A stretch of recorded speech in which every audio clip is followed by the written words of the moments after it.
What is up, my friends? It's Friday, the weekend has started, and you are very welcome along to Anfield Agenda's Transfer News Roundup. I will be back tonight at 8:45, of course, where we'll go through all of this in far more detail. But over the next few minutes, I'm going to try and fill you in on whether Trent Alexander-Arnold really wants to buy FC Nantes in France.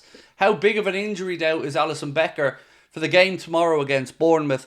And which players have Liverpool already been linked to ahead of January and next summer's transfer market? That and lots more over the next few minutes, but of course we want to know your thoughts. Do let us know in the comment section, drop a like on the video if you enjoy it, and don't forget to hit that subscribe button.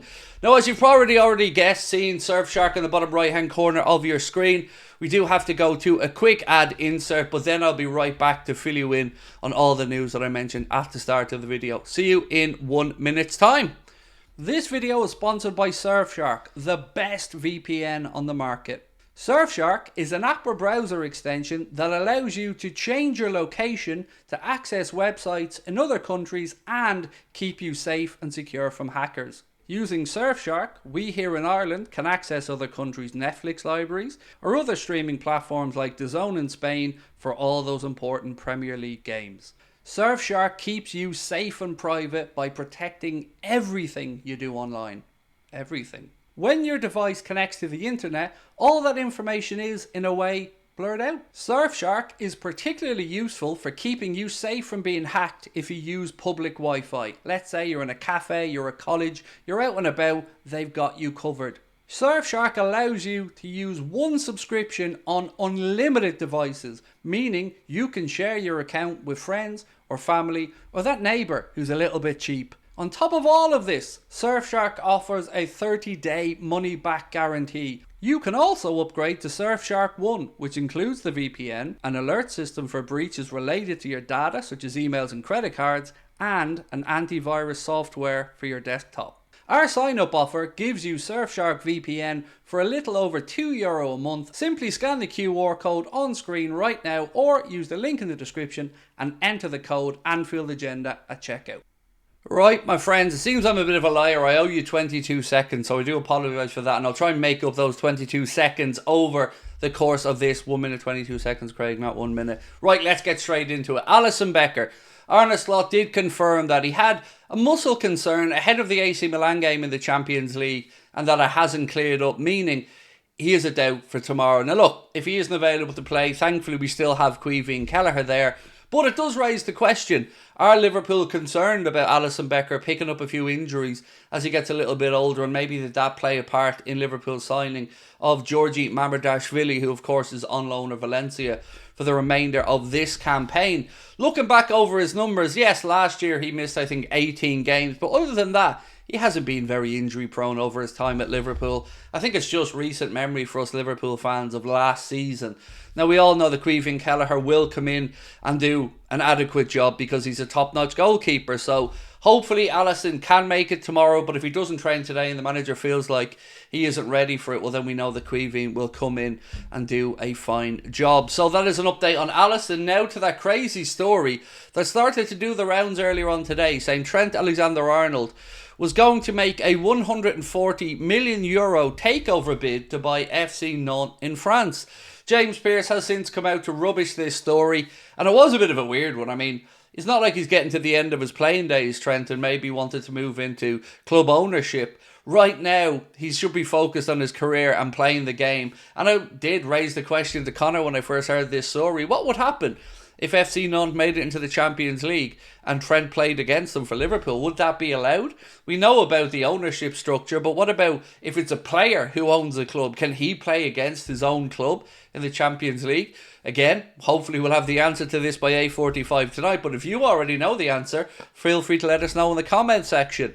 It is one though that we can say is there's no truth to it as of yet. Look, French clubs are available at the moment for pretty decent prices because the television deal in France is minimal at best, and they are struggling to attract in the sponsorship and the interest in the league, particularly since Kylian Mbappe and some of those other PSG superstars have departed. Moving on to Arsenal for a moment, and it looks like Martin Odegaard will not only miss the game this weekend against Manchester City, but looks like he could miss up to 20 games or so over the course of, or 18 to 20 games, I think it is, over the course of the time he's going to be out for Arsenal, which will include Liverpool's game, I should say, not Liverpool's friendly, it won't be a friendly, Liverpool's game against Arsenal coming up next month as well. So that certainly plays into our hands that Martin Odegaard won't be available. We know what a quality player he is. It's going to be difficult enough to play Arsenal, so if they have an injury or two, hopefully that does play into our hands. Now, I did promise you a couple of links to stories that have been pushed ahead for the summer or next January, and Xavi Simons is one of those. This piece said Liverpool were reportedly extremely keen on signing Simons in the summer before he moved to RB Leipzig on loan. This goes on to say that, speaking to FC Bayern Inside podcast, Bild journalist Yvonne Gabriel said PSG would like to sell him next year, but Xavi sees himself at an even bigger club. His price tag, which is already rumoured to be over €80 million, is utopian. I don't know what they mean by that. For Leipzig, I know what the word utopian means, but in this context, I struggle with it.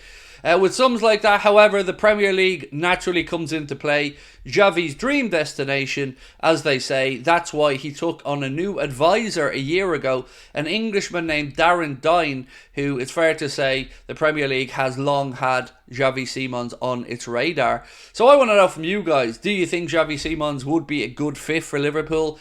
And where exactly would he play?